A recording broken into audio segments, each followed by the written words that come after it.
ચાલો વિદ્યાર્થી મિત્રો, આપણે આજના વિડીયોની અંદર સોલ્ટ એનાલિસિસ એટલે કે ગુણાત્મક પૃથ્થકરણની વાત કરવાના છીએ.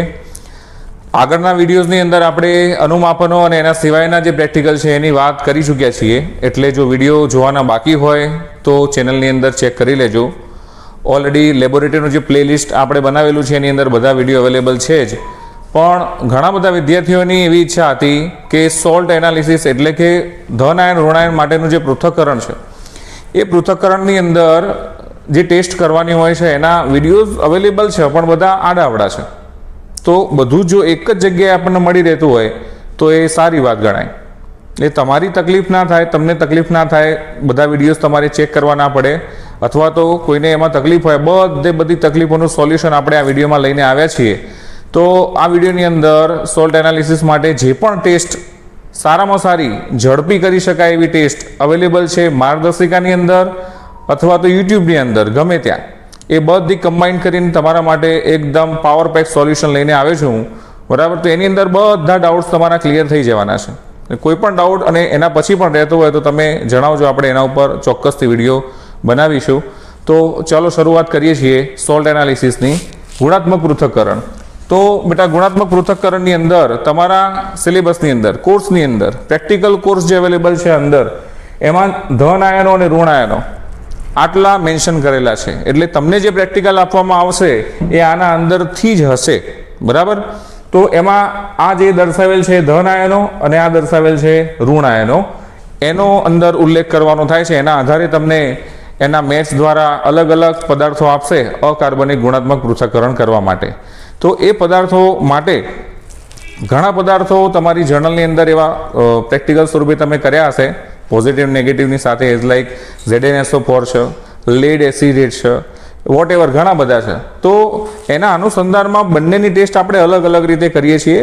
કઈ રીતે કઈ ટેસ્ટ કરવાની છે એની ચર્ચા આપણે હવે શરૂ કરીએ છીએ. એના પહેલાં વાયવામાં ઘણા બધા શિક્ષકો એવું પૂછતા હોય છે કે ધન આયનો અને ઋણ આયનો એમાં એસિડિક રેડિકલ કયા અને બેઝિક રેડિકલ કયા. તો ત્યારે બાળકોનો સૌથી વધારે કન્ફ્યુઝન થતી હોય છે કે સર, ધન આયન અને ઋણ આયનો વિશે ખબર, પણ એસિડિક રેડિકલ કયા અને બેઝિક રેડિકલ કયા એના વિશે કોઈ આપણને ખ્યાલ નથી. તો આપણે એના માટે થોડું જોઈએ છીએ આગળ ઇક્વેશન દ્વારા. તો સમજો બેટા. તો આપણી પાસે એક જ મિનિટ, આપણી પાસે HCl છે, બરાબર. અને એ HCl ને આપણે NaOH માં ડિઝોલ્વ કરવાનો પ્રયત્ન કરીએ છીએ. આ મિક્સચર છે, તમે બહુ ટાઈમથી ભણતા આવો છો. આ એસિડ ના બેઝ શું મળશે એનાથી? ક્ષાર અને પાણી, સોલ્ટ અને વોટર. હવે આ જે એસિડ છે એના અંદરથી આપણને શું મળે છે? Cl minus. અને આ જે બેઝ છે એના અંદરથી શું મળે છે? Na+.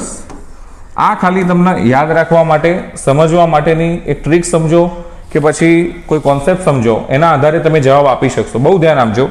તો સાહેબ કે OH માઇનસની વાત ના કરી, H+ ની વાત ના કરી, અહીંયા H+ અને OH માઇનસ મળતો તો આપણે, પણ એની કોઈ ચર્ચા કરી નહીં તમે. તો એ ઓલરેડી બધાની અંદર મળવાના છે ઓલમોસ્ટ ટાઈપમાં. પણ એના સિવાયના જે રેડિકલ છે એની વાત કરીએ તો બેઝમાંથી મોટા ભાગે આપણને શું મળે છે? ધન આયનો મળે છે, જે તમારા કોર્સમાં અવેલેબલ છે. ઓલમોસ્ટ ઘણા બધાને મોટા ભાગના આવી ગયા છે. એટલા માટે આના આપણે બેઝિક રેડિકલ કહીએ છીએ. કેવું કહીએ? Basic radical. જ્યારે આ એસિડની અંદરથી આપણને મળતા હોય છે મોટા ભાગના ઋણ આયનો, એટલા માટે એનાયન જે હોય છે એને એસિડિક રેડિકલ્સ કહેવામાં આવે છે.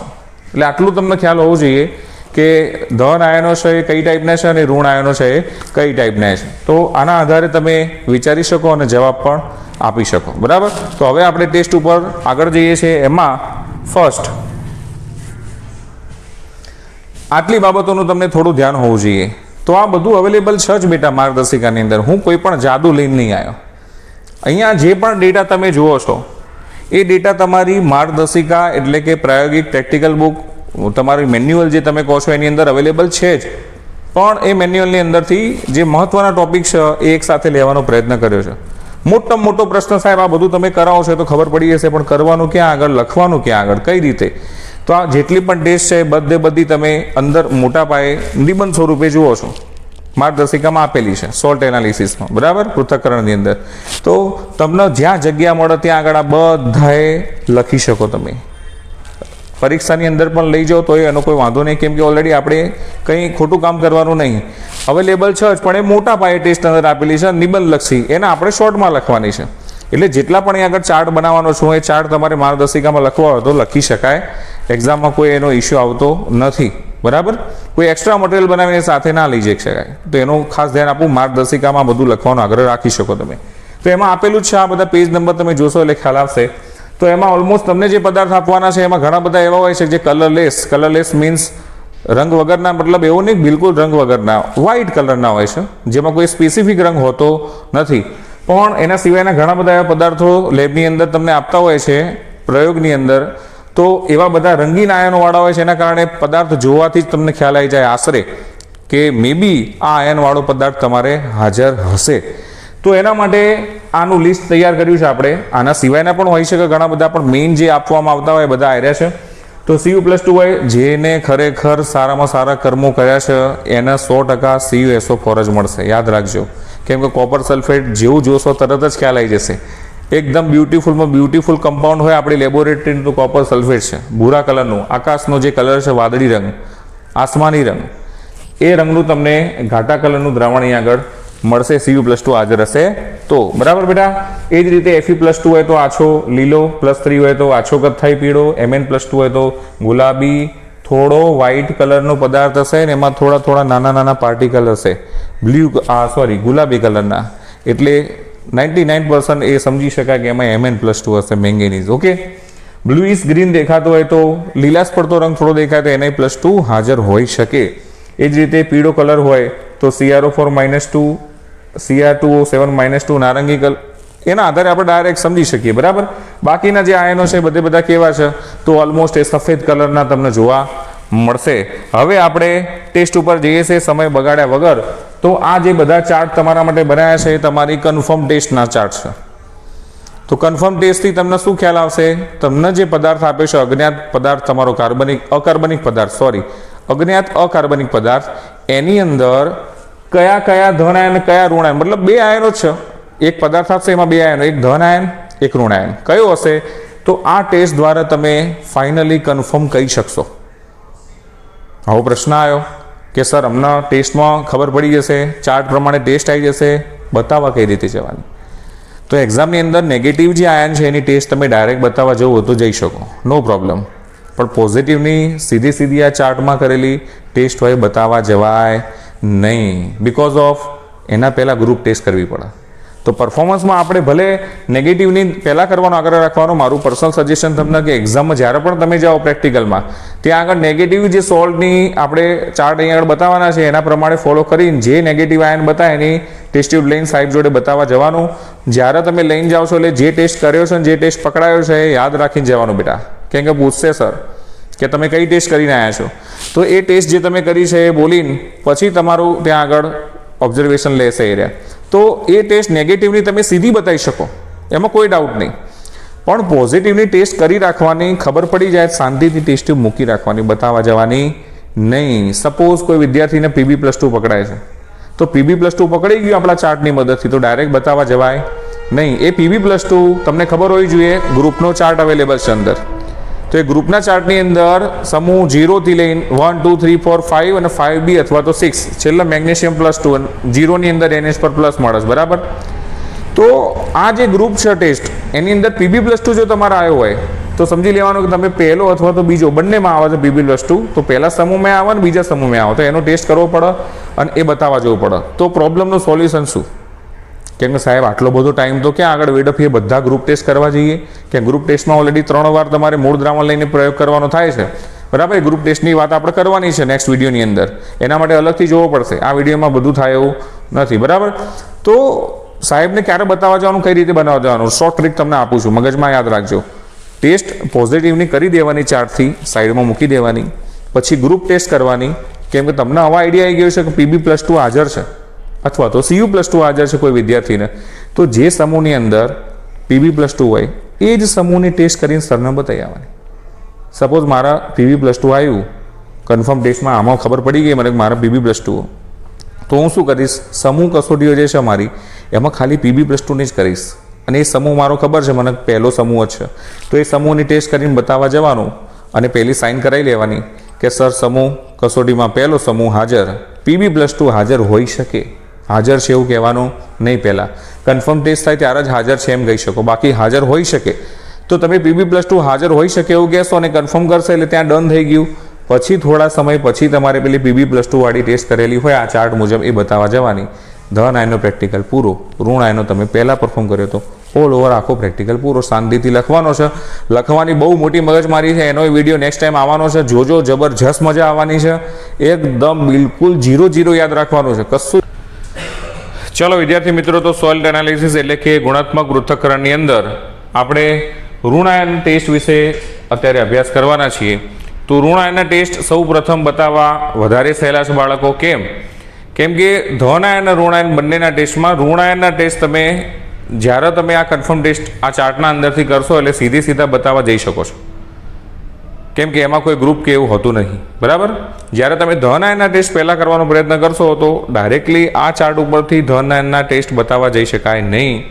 એના પહેલાં તમારે ગ્રુપ ટેસ્ટ કરવા પડે. એ ગ્રુપ પસંદ કરી એ ગ્રુપ બતાવ્યા પછી સાઇન કરાયા પછી જ તમે કન્ફર્મ ટેસ્ટ એની કરી શકો. એના માટેનો પણ આપણે નેક્સ્ટ વિડીયો મૂકવાના છે, જેથી એનું ક્લિયરિફિકેશન તમને મળી જશે, તો જોતા રહેજો. ચલો આ ચાર્ટ વિશેની વાત કરીએ તો ઋણ આયન ટેસ્ટની અંદર સૌથી પહેલાં ઇન્ડિપેન્ડન્ટ ગ્રુપ છે. એની અંદર બે ગ્રુપનો સમાવેશ થાય છે, SO4-2 અને SO3-2, જેને આપણે સલ્ફેટ અને સલ્ફાઇડથી ઓળખીએ છીએ, બરાબર. તો પહેલી ટેસ્ટ અહીંયા આગળ અવેલેબલ છે. એમાં આ જે ટેસ્ટ ટ્યુબ છે તમારી, એ ટેસ્ટ ટ્યુબ બેટા સપોઝ આ ટેસ્ટ ટ્યુબ, તો આટલું જ સોલ્યુશન પહેલાં લેવું, 1 થી 2 ml. ઘણા બાળકો શું કરે, આખી ટેસ્ટ ટ્યુબ ભરી દેતા હોય છે, આટલા સોલ્યુશન લેતા હોય છે. એમની ટેસ્ટ બહુ જ ખરાબ હોય છે, આવતી એ નહીં, પ્રેસિપિટેશન દેખાતું, મતલબ અવક્ષેપીકરણ થશે એના પહેલાં અંદર ડિઝોલ્વ થઈ ગયું હશે બધું, તો ટેસ્ટ બરોબર આવશે નહીં. તો પ્રોપરલી 1 થી 2 ml આટલી ટેસ્ટ ટ્યુબ ભરવા ઇનફ છે. એટલી ટેસ્ટ ટ્યુબમાં મૂળ દ્રાવણ લેવાનું. મૂળ દ્રાવણ કઈ રીતે બનાવો એની ચર્ચા આપણે અગાઉ કરી છે. તો તમારું જે સોલ્ટ તમને આપ્યો હોય, ક્ષાર જે પદાર્થ તમને અજ્ઞાત પદાર્થ આપો છે, એમાંથી અડધો લઈને આમાં નાખી દેવાનો ટેસ્ટ ટ્યુબમાં, અને ડિસ્ટિલ વોટર ધીમે ધીમે નાખીને શેક વેલ સારી રીતે હલાવીને કમ્પ્લીટ દ્રાવણ બનાવી દીધું. એ આપણું મૂળ દ્રાવણ થશે. એમાંથી પછી થોડું આમાં લેવાનું અલગ ટેસ્ટ ટ્યુબમાં અને ટેસ્ટ કરવાની છે, બરાબર. તો આ મૂળ દ્રાવણની અંદર BaCl2 નાખો, બરાબર. એ BaCl2 નાખ્યા પછી ઓબ્ઝર્વ કરવાનું કે સફેદ અવક્ષેપ મળે છે. જો સફેદ અવક્ષેપ મળતા હોય તો બેટા, જો ના મળતા હોય તો આ ટેસ્ટ તમારા માટે નકામી થઈ જશે. એટલે હવે કોના ઉપર ધ્યાન આપવાનું, જેમને સફેદ અવક્ષેપ મળ્યા હોય એ લોકોની આગળ વાત છે. તમે ટેસ્ટ કરી, મૂળ દ્રાવણમાં BaCl2 નાખ્યું પણ સફેદ અવક્ષેપ ના મળ્યા, તો પછી આ ટેસ્ટ નહીં કરવાની, એના પછીની ટેસ્ટ કરવાની, ચાર્ટ ફોલો કરતા રહેવાનું. પણ જો કોઈ વિદ્યાર્થીને સફેદ અવક્ષેપ મળતા હોય, બરાબર, વ્હાઇટ પ્રેસિપિટેશન મળે છે, તો મતલબ શું થાય કે SO4-2 મે બી પ્રેઝન્ટ. SO4-2 હાજર હોઈ શકે છે, કન્ફર્મ નહીં, કન્ફર્મ નીચે થશે અહીંયા. તો શું કરવાનું, જો વ્હાઇટ અવક્ષેપ મળતા હોય તો પછી એમાં ને એમાં આ જે BaCl2 નાખ્યું હતું એ જ દ્રાવણની અંદર ડાયલ્યુટ HCl ઉમેરવાનો, મતલબ કે મંદ હાઇડ્રોક્લોરિક એસિડ ઉમેરવાનો થોડા પ્રમાણમાં, 1 થી 2 ml. તો એ બે ઓપ્શન નીકળશે, કાં તો અવક્ષેપ જે તમને મળ્યા હતા વ્હાઇટ એ ઓગળશે, અથવા તો જે સફેદ અવક્ષેપ મળ્યા હતા એ ઓગળશે નહીં. યાદ રાખજો, ઓગળી જાય અવક્ષેપ, વ્હાઇટ અવક્ષેપ જે મળ્યા હતા ઓગળી જાય HCl નાખવાથી તો સલ્ફાઇટ, અને જો અવક્ષેપ ન ઓગળે તો ફાઇનલ થઈ જશે SO4-2. ટૂંકમાં સમજાવું તો તમારી ટેસ્ટ ટ્યુબમાં તમે મૂળ દ્રાવણ લીધું, એની અંદર BaCl2 નાખ્યું, વ્હાઇટ અવક્ષેપ મળ્યા તો સલ્ફેટ હાજર જ હશે. પણ આપણે ક્રોસ ચેક કરીએ છીએ કે કદાચ સલ્ફાઇડ હાજર હોય તો આપણે મૂળ દ્રાવણમાં BaCl2 નાખ્યું અને એના પછી એની અંદર મંદ HCl નાખ્યો. જો અવક્ષેપ એમના એમ જ રહેતા હોય, વ્હાઇટ કલરના અવક્ષેપ મળતા જ હોય, તો કન્ફર્મ થઈ જશે કે SO4-2. જો કોઈ વિદ્યાર્થીના પહેલી ટેસ્ટમાં જ પકડી જાય છે આયન, તો પછી એના આગળનો કોઈ ચાર્ટ જોવાની જરૂર નહીં. અડધો પ્રયોગ પૂરો થઈ ગયો કહેવાય બેટા. તો ઋણ આયન મળી ગયો, પછી એને ધન આયન શોધવાનો. પણ સપોઝ કોઈ વિદ્યાર્થીને ઋણ આયનમાં આ નથી, બીજો કોઈ આયન હશે, તો એ આગળ ચાર્ટ ફોલો કરશે. એઝ લાઈક હવે પછીની નેક્સ્ટ સ્લાઇડમાં આપણે જોઈએ.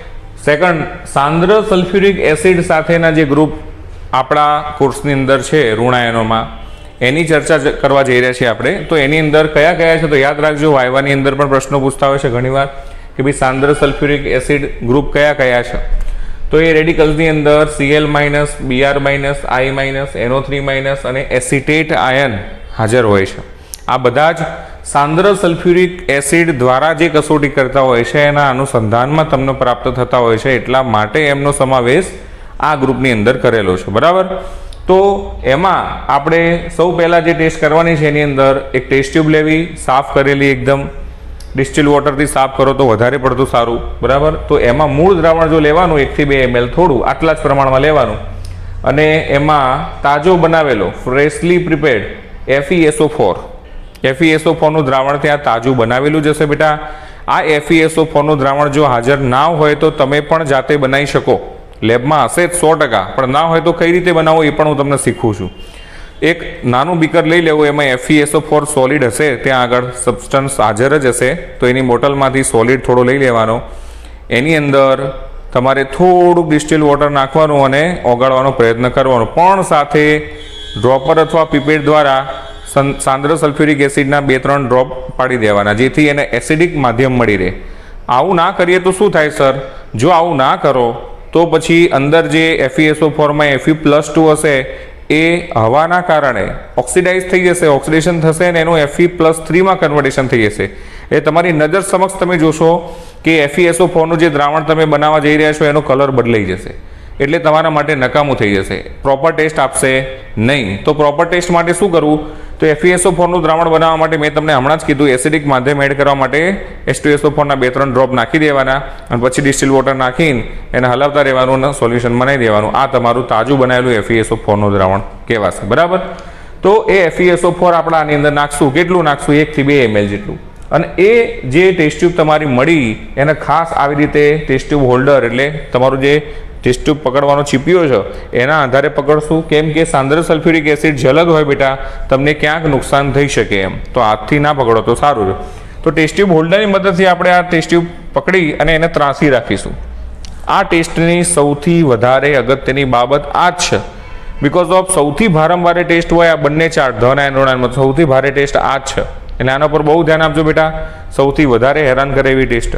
એટલે શું કર્યું આપણે?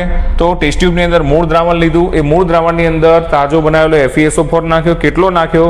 તો 1-2 ml મૂળ દ્રાવણ, 1-2 ml FeSO4, અને પછી ટેસ્ટ ટ્યુબને ત્રાસી કરવાની, અને ત્રાસી રાખીને આવી રીતે મેં ડ્રોપર બતાવેલું છે આકૃતિમાં, એ ડ્રોપર દ્વારા સાંદ્ર sulphuric acid drop by drop add કરવાનું. જ્યારે તમે ડ્રોપ બાય ડ્રોપ એડ કરશો એટલે આ ત્રાસી ટેસ્ટ ટ્યુબની અંદર અહીંયા એક લેયર બનશે. આ લેયર જે હશે અહીંયા આગળ એક સંકીર્ણ સંયોજન બનશે. એ સંકીર્ણ સંયોજન બનવાના કારણે થોડું 1-2 મિનિટ રાહ જોઈ બેટા, સીધી ના કરી દેવી ટેસ્ટ ટ્યુબ, એ ત્રાસી રાખવી. તો એ ટેસ્ટ ટ્યુબમાં ધીમે ધીમે આગળ સંકીર્ણ બનશે અને 1-2 મિનિટમાં તમને શું દેખાશે? બ્રાઉન કલરની રિંગ ડેવલપ થતી જોવા મળશે, બરાબર. એ બ્રાઉન કલરની રિંગ ધીમે કરીને ઘાટી થતી જશે. જ્યારે ઘાટી થાય એટલે પછી ધીમે રહીને એકદમ ધીમેથી એ ટેસ્ટ ટ્યુબને સીધી કરી દેવાની. એટલે આ રીતે તમને બ્રાઉન કલરની રિંગ જોવા મળશે, જે રિપ્રેઝેન્ટ કરે છે NO3- આયન. આ ટેસ્ટ જો તમને મળે છે તો સમજી લેવાનું કે NO3- આયન હાજર અને 100% હાજર જ. હવે આમાં 2 મત થાય એવા છે. ઘણા શિક્ષકો એવું કહે છે કે પહેલાં FeSO4 ના નાખો, સાંદ્ર સલ્ફ્યુરિક એસિડ નાખો, પછી FeSO4 નાખો. બેટા તમે પહેલાં FeSO4 નાખો અને પછી સાંદ્ર સલ્ફ્યુરિક એસિડ નાખો, કાં તો પછી અદલા બદલી કરો, પહેલાં એસિડ નાખો પછી FeSO4 નાખો, કોઈ જ વાંધો નહીં. તો કઈ રીતે માનવું, સાચું શું હતું, એના માટેની આ ખાસ નોંધ હું તમને જણાવું છું કે તમારી જે પ્રેક્ટિકલ બુક છે એની અંદર સ્પષ્ટપણે લખ્યું છે કે બંને રીત સાચી.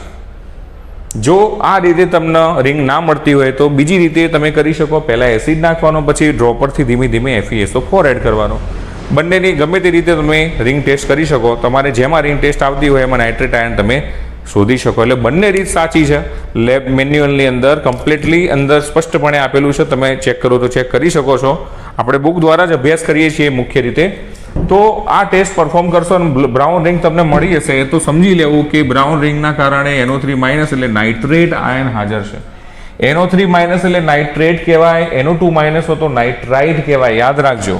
અને એવું ના થાય સર અમે નાખ્યું તરત જ રિંગ ના બની, પણ નાખ્યા પછી તરત જ જો બ્લેક કલરના અવક્ષેપ મળી જતા હોય તો સમજવું કે ત્યાં આગળ નાઇટ્રાઇટ આયન હાજર છે.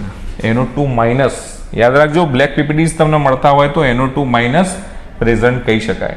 તો આ હતી સૌથી વધારે અગત્યની ટેસ્ટ જે બાળકોને લેબોરેટરીની અંદર સૌથી વધારે મુશ્કેલીમાં મૂકતી હોય છે એ આપણે એકદમ ધીરજથી પરફેક્ટ રીતે શીખવવાનો પ્રયત્ન કર્યો છે. હવે આપણે આગળની ટેસ્ટ ઉપર જઈએ છીએ. સોલ્યુશન જે તમે લીધું છે મૂળ દ્રાવણ ટેસ્ટ ટ્યુબની અંદર, હવે કેટલું લેવાનું તમને ખબર છે, 1 થી 2 ml.